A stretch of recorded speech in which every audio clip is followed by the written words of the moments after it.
This episode of the Right and Wrong podcast is sponsored by Ingram Spark. Stay tuned to hear more and enjoy the episode. Ooh, a spicy question. I because love it. the writing is sort of everything, right? Like you kind of can fix plot holes, but if the writing isn't So some there, readers love that, and some readers are like, "But I wanted more of this." So it's kind of a gamble. Hello and welcome back to the Right and Wrong podcast. With me today is an internationally best-selling romance author whose books have been voted as Audible's Best of the Year, both 2023 and 2024. It's Leeanne Slade. Hello. Hello. Oh my goodness, that was quite a lovely introduction. I was like, is that me? Is that me? This is wild. It is you, yeah. I mean, it's a really impressive resume, which we'll get into later on. But let's start with, as always, your latest works, The Return of Ruby Darling, which came out about a month ago as of us recording this. Tell us a little bit about it. So yeah, The Return of Ruby Darling. It's my fourth novel. It's exclusive to Audible, so we'll talk about that in a little bit more detail. But that's a whole other thing. But yeah, so The Return of Ruby Darling it's about a girl whose life is in utter chaos, which she starts to believe could be caused by Saturn return, which is when Saturn returns the same part of the sky it was in when you were born. And if you're not living your most authentic life, it will wreak havoc until you are. And she starts to believe she's under this cosmic curse, which leads her to traveling to New Zealand to find her estranged father with the help of her best friend.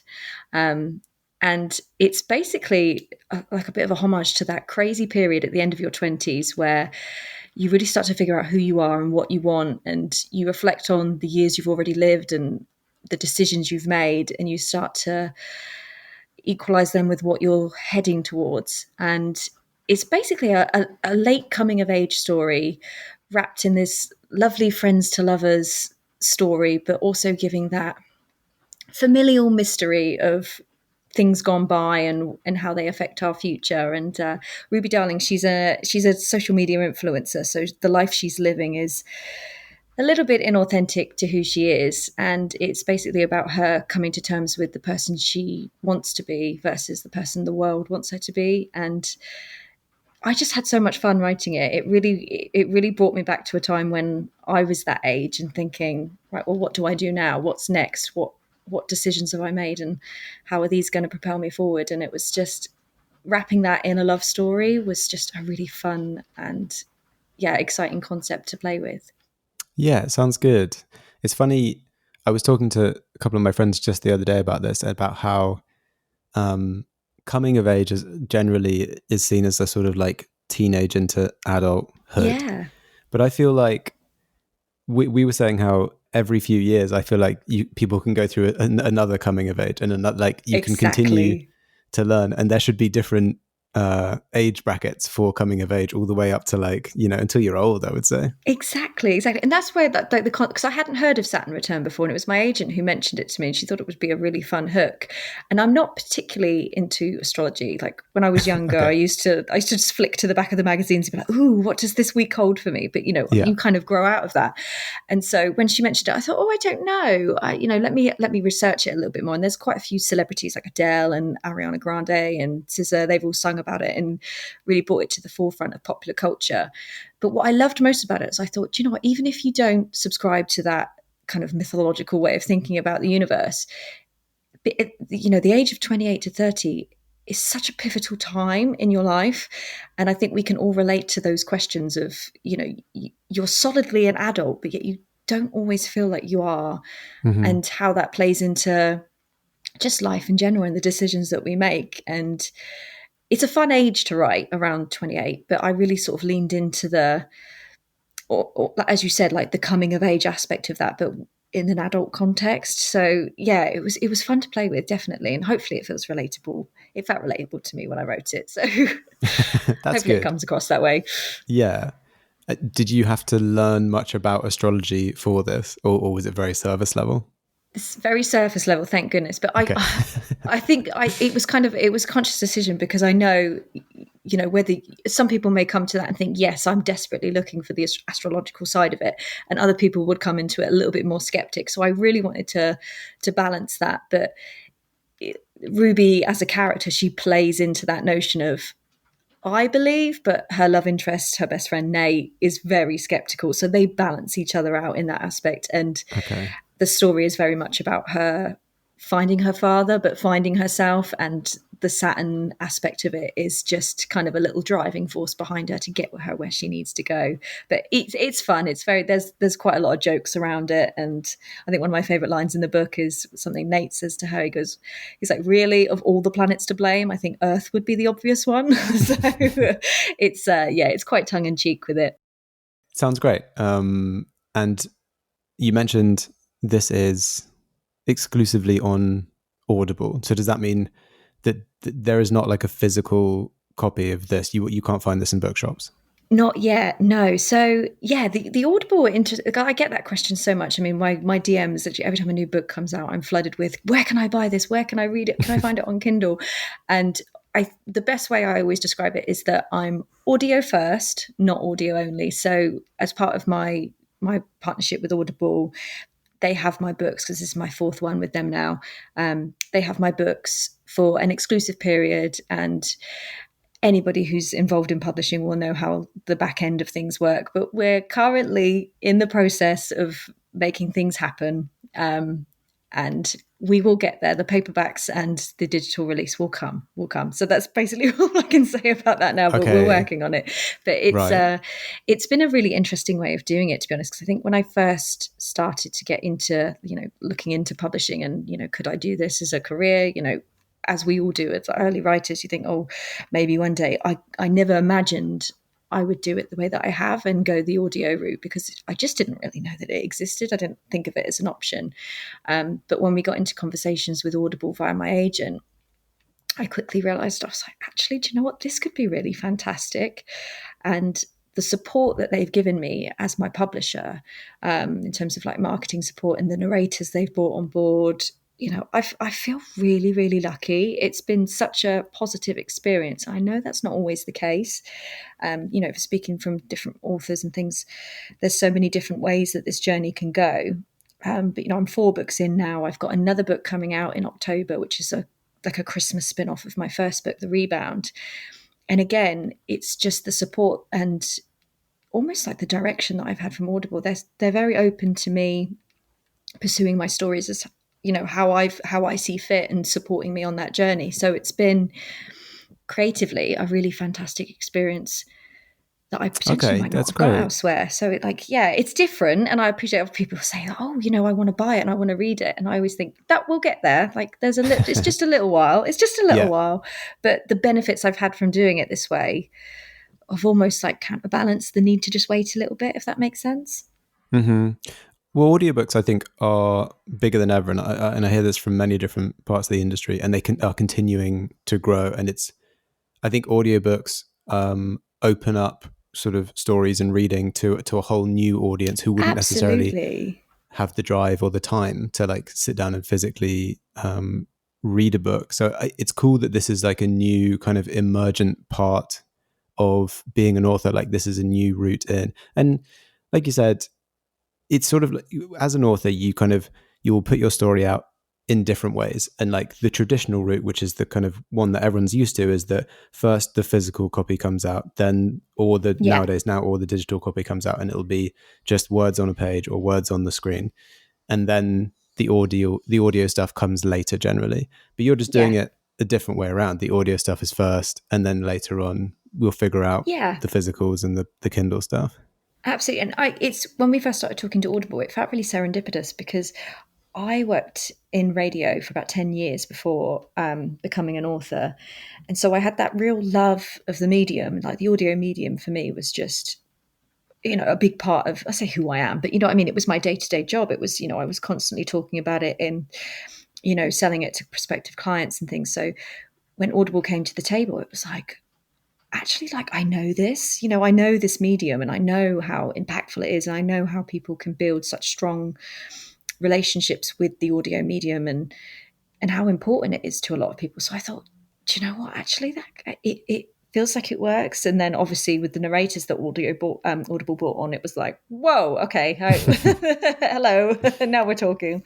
So yeah, it felt different, but it also felt right in so many ways.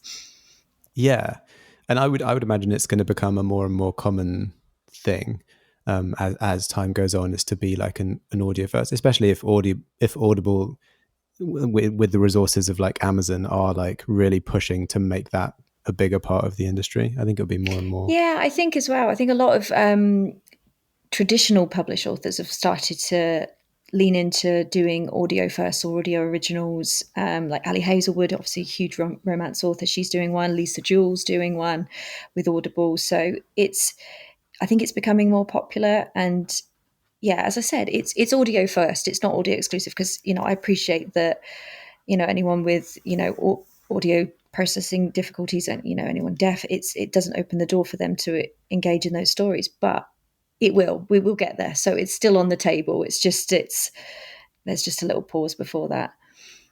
Yeah, I think it makes sense. And you said this is your fourth one with Audible. I also saw that you recently announced that you had signed a 4-book deal. Is that another 4 after Ruby Darling? Another 4, yeah. So I mean, again, that feels wild to me, because I think when you go into publishing, you think, oh, I hope that I could do this, and I hope I could do more than one. And I just feel honestly so grateful to be in a position where now I'm contracted in until sort of 2029, which is such an amazing position to be in, and they've honestly been so supportive of me, and the fact that they're embracing more of my stories and I get to keep doing this and, making it my career, basically. I feel incredibly lucky. Yeah, it sounds great. One thing I'm really curious about is your writing stories knowing that it's going to be audio first. Yes. So does that change the way that you approach writing the stories, as opposed to knowing that they're going to be kind of words on a page first? Do you know, I get that question a lot, and honestly, the answer is not too much. It's not really. So obviously when I started writing in general, like my first book, before we took it out on submission, we had no idea where it was going to go, where it was going to end up, very typical sort of publishing submission process. When we signed with Audible and we knew it was going to go that way, we edited with things in mind, but it's very much more on like a cadence level or word repetition, which really do stand out much more in the audio format. So I'm constantly aware of things like that, and also like just little things like dialogue tags. You just need to be completely clear. Whereas obviously on the page, a line break will tell you who's, it's a different person talking. But in audio, you just need a little bit more sometimes. But other than that, it's very much, I'm writing a novel and it's performed as a novel. It's not a like a radio play or a script or anything like that. It very much is a full novel. So it's kind of the best of both worlds, really. I keep that in mind, that it'll be the audio version, but at the same time, I still write it as it would be on the page. Okay, right. So when eventually these things do come to like a physical book, there might be some like formatting adjustments, but you wouldn't be doing like a full big edit. Thank goodness. Yeah, thank goodness. Yeah, that would be a lot of work. But no, it's very much written as a novel, and I think just because that's the medium I've always started to write in, it was it was just very sort of second nature for me to do it that way. Okay. And when it comes to the writing, the process itself, are you a planner or a pantser? I'm a bit of both. So I used to be a pantser through and through. I was just like, let's just go. It's all vibes. Like, we'll just figure it out when we get there. And then I think when you've done that for a few books, you start to realize how counterproductive it is. You're like, hang on a minute. We've written this 4 times. We're still nowhere near where we need to be. This is all wrong. This doesn't make sense. So I lean into the collaborative aspect. I always speak to my agent and her assistant. I'm like, right, this is what I think. Let's get some feedback. But it always evolves. This is what I always say about it as well, because we've sort of 4th book in now, especially my 3rd, which was The Glitch. I pitched that as a sort of start to finish idea. This is what the book's going to be. And then I started writing it and I was like, ooh, hang on a minute. Ooh, what if we, so I need to have that space to breathe and to let the story evolve. Otherwise, it doesn't lose its spark for me, but it feels so much more exciting to have that breathing space to let the story evolve. So yeah, I tend to send a few emails now and then going, by the way, so I've changed this and I've changed this. I know we agreed that, but it's different now. But it usually works out for the best. Everyone's on board, and once they read it, they're like, oh, there, that does make sense. Oh, okay. So we get there in the end. So yeah, a little bit of both.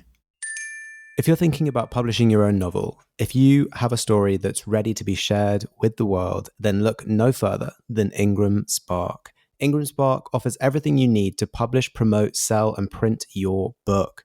You'll be able to reach millions of readers worldwide with powerful tools created specifically for independent authors. And you can get started for free at ingramspark.com/learn more.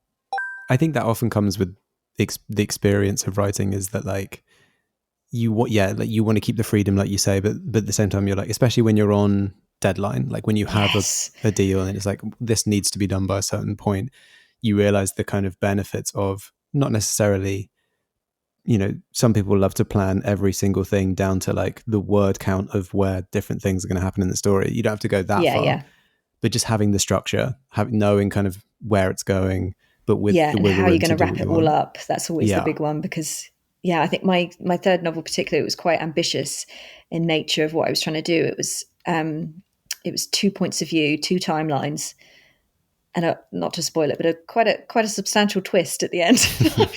And when I started writing, I thought, what on earth have I got myself into? But thankfully, it literally all came together pretty much in the last week before the deadline. I was like, oh my goodness, I figured it out. But I think if I hadn't had that breathing space to just let it come, I don't know what that book would have ended up.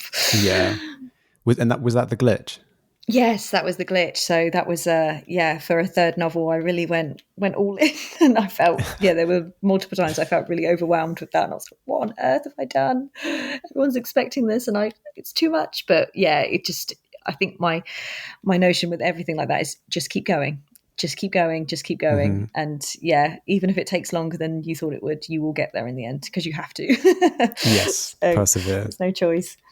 And you mentioned you've had some amazing narrators. For the glitch, you had Daisy the Hunger Edgar Games own Jones. Sam Claflin. And Sam Daisy Claflin, Edgar honestly, Jones. my reaction when I got the email that Sam Claflin, because I'm a huge Hunger Games fan, huge, and so I was bathing my children, and it flashed up, and I read it, and I honestly, this is so embarrassing, but I dropped to my knees and I shouted "Finnick" really loud, and my husband was like, "What's going on? Oh my goodness, has somebody died? What's happened?" And I was going, "Finnick," and he was like, "Right, I'm really happy for you, but like seriously, let's tone it down a bit, like breathe." So just to say I was a little bit excited. And then Daisy as well. I mean, yes. Unfortunately, she was never in the Hunger Games, but she's also brilliant and fantastic. Oh, of course. Yeah. So she just knocked it out of the park as well. But I think Claudia Jessie did The Rebound, which was my first novel, and obviously that was my first experience of having somebody take your words and bring them to life in their own way. Because when you're writing, you have quite, not set in stone, but you know how you want certain things to be delivered, or you have, and in your mind you see and feel and hear the words slightly differently, so you really have to hand it over. But Claudia was the first one who obviously narrated one of my books, and the first time I listened to it, I was like, oh my god, she's nailed it. Like there were so many like little inflections, and the comedic timing was pretty much exactly how I'd imagined it, and so she really set me up. And obviously since then, everyone else who's come on board has just been just as good. And I've just it's such a relief to be able to sort of send a book off and then get the first listen and go, oh yes, this is exactly, thematically and delivery wise, it's where I wanted it to be. But it's just because they're just so talented, I have to be honest. They're so talented. Yeah, Audible have got you some, because for the Return of Ruby Darling, you've got Poldark's Eleanor Thompson, and you've just had some incredible actors. I mean, her voice is literally, to spend 10 hours listening to her is just a dream. So it's such a beautiful, and I got to listen to her record it. I went up to London with some of the Audible team and sort of had a little behind the scenes. And again, that's quite nerve-wracking because, not that you feel protective of it, but you, as I said, you have this real clear vision in your mind of how it's going to sound. And obviously everyone has different different ways of working and how they're going to go with it and how they're going to interpret the character. But I just sort of sat down and listened to this snippet, and I was like, oh my God, that's gorgeous, because she just has such a beautiful, rich tone to her voice, which wasn't how I imagined Ruby, but it was better. So yeah, I left that experience with a huge smile on my face, and I was like, yeah, we're in great hands here. We're in great hands. I guess it's sort of like the experience authors have with their cover as well, where they don't really know what it's going to be. You can get an essence, you can give sort of like things of what you think you want to share, but then you won't really see it until it's kind of finished by the artist. Yeah, that's a huge one. I mean, obviously it's slightly different for me with the Audible route, in the sense of, you don't get the full jacket, etc. But yeah, it's a funny one with the covers, because I suppose you can't, as authors, we don't have too much say in it, and you just have to completely relinquish control of that and say, like, from a marketing perspective, what's best. So yeah, you go with that. But thankfully, I mean, the cover for The Return of Ruby Darling, it's beautiful. The illustrator is an Australian guy called Guy Shield, and as soon as I saw it, I was like, oh my goodness, right, okay, this is something else, because it's just stunning. I'm really thrilled with that. really thrilled with that. And Audible surprised me. And I was on the train back from another visit to London, and I went past a billboard of The Return of Ruby Darling, this huge billboard on the side of the train station. And I was just like, oh my God. And yeah, that cover, that big, just looked phenomenal. Blown away by that. Oh, wow. Yeah. That's always a good experience to have. Does it, when it comes to the two things, like I've spoken to a lot of authors, I kind of understand it varies from publisher to publisher, but there's generally not, like you said, not too much interaction with the cover. There can be in some circumstances and things like that, but like when it comes to, obviously, like we said, you write for audiobook first. Do you have any kind of say or like interaction with the narrators in terms of picking them, in terms of like when they're actually doing it? Yeah, so early on, I get a kind of like a short list of what Audible are thinking for the character and who their prospects are, and I get to give my opinion on that. My agent chips in as well, so we get a full sort of 360 opinion on it. And then, to be honest, I'd love to be like, oh no, I'm really stern about this person, but every name they come to me with, I'm like, all of those would be fantastic options.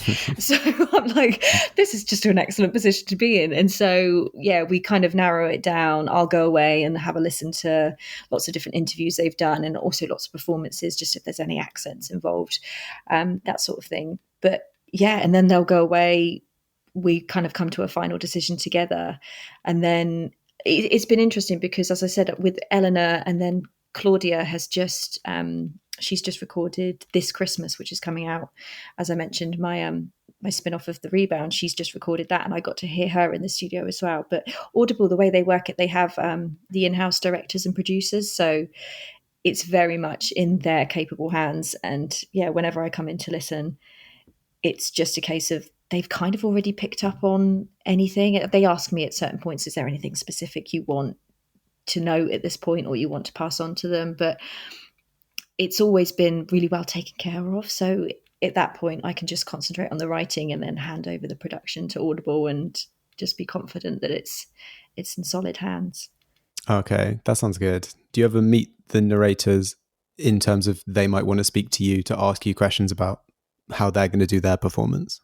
I haven't, although saying that, the actor who did The Glitch in German for Audible, he messaged me, and the lady who did The Rebound in French messaged me.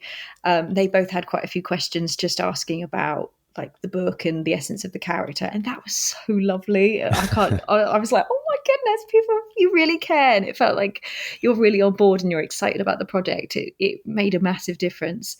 But yeah, I got to work really closely with Claudia when she did This Christmas, and we did some filming together afterwards. And I mean, the brilliant thing about Claudia, obviously, is the way that she vocally brings each character to life, not just the main character that she's reading. She really just goes full. I mean, with her in particular, I didn't even need to think too much about dialogue tags, because every single character that she narrates has a really pronounced difference in the vocal performance. So and obviously I completely fangirled when I met her. I was just like, oh my god, I love you so much, you're so amazing. So it was a fun experience, but lots of gushing from me. But so in terms of what they need to do as well, I mean, when you look at like Daisy and Sam, they're such esteemed actors. I always feel like, what could I possibly say to help you?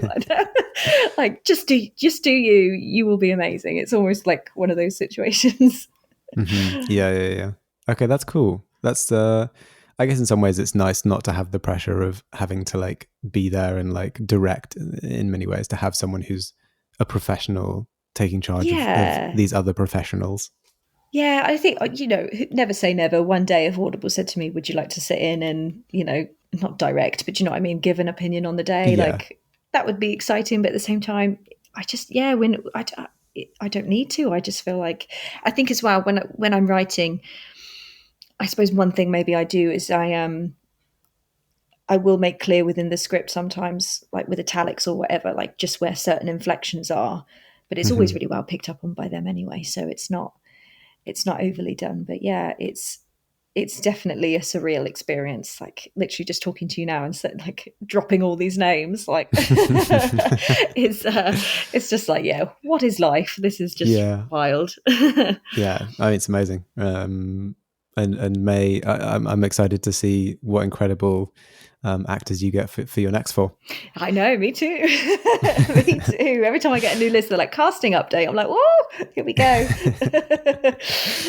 It's like fantasy casting, isn't it? Yeah, it really is. I think as well, because when you, as a writer, you always have an image of who you'd, in an adaptation, say, you kind of visualize it. Especially I'm such a, when I write, I see everything in my mind, and basically I'm kind of watching a movie in my head that I write down.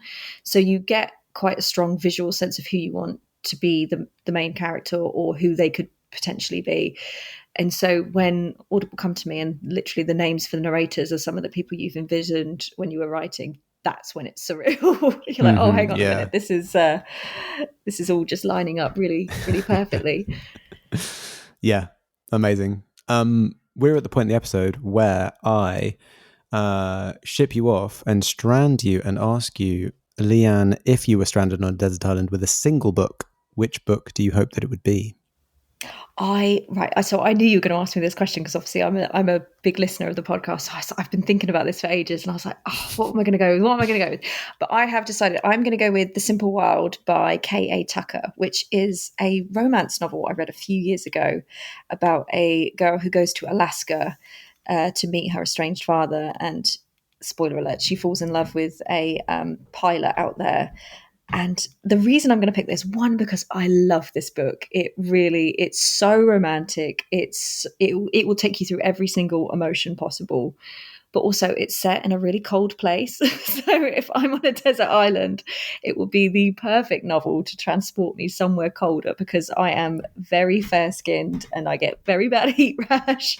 So I'm like, you know what? If we want a novel to take us somewhere else, let me take it. Let's go somewhere cold. That would be my answer. Oh, okay, that's a fun choice. I think clever as well with the heat thing. Well, that's what I come to books for, is just because I want to be somewhere else, or I want to experience something new. And that's definitely a novel that will bring me joy, but also might make me feel a little bit chillier, even if it's just in my mind. Yeah, that's a good one. It's funny because I've thought Desert Island is obviously just Desert Island Discs. And I've always thought, like, I wonder if people would give different answers if I just suddenly changed it and I was like, you're stranded in the Arctic with a single book. Yeah, in that case. A book that I hate, so I can set it on fire. I joke. Create some more. That's nice. So next up, we are going to chat about a bit more of the publishing experience, go a bit deeper on that, talk about how Leeanne found her agent and the initial deal with Audible and things like that. That will all be in the extended episode, available at patreon.com/right and wrong. You'll probably have to stay pretty tight-lipped about everything until it gets to the end of the run, but that's always the fun part. Trying not to say anything that you're not supposed to say. Yes, yeah, exactly. Well, thank you so much, Leeanne. That brings us to the end of the interview. It's been so fun chatting with you and hearing all about your amazing writing and publishing journey. Thank you for having me. As I said, I've been listening to this podcast for such a long time. So yeah, it's been such a great tool for me figuring out the crazy world of publishing and writing. So yeah, I'm so excited to be here. So excited to be here. Thank you. For everyone listening, The Return of Ruby Darling and all of Leanne's other works with Audible are available online. You can go and get them at audible.com or on the app, I presume. Yes, You can keep up with what Leeanne is doing on Instagram and TikTok at Leeanne Slade Author, or you can head over to her website, leanneslade.com. To support the podcast, like, follow, and subscribe. Join the Patreon for ad-free extended episodes, and check out my other podcast, The Chosen Ones and Other Tropes. Thanks again to Leeanne, and thanks to everyone listening. We will catch you on the next episode. Shout out time. One of my amazing patrons, Lee Foxton, is querying their debut novel. It's a family drama, commercial fiction along the lines of Jojo Moyes and David Nichols. Fingers crossed, I am rooting for you. Good luck.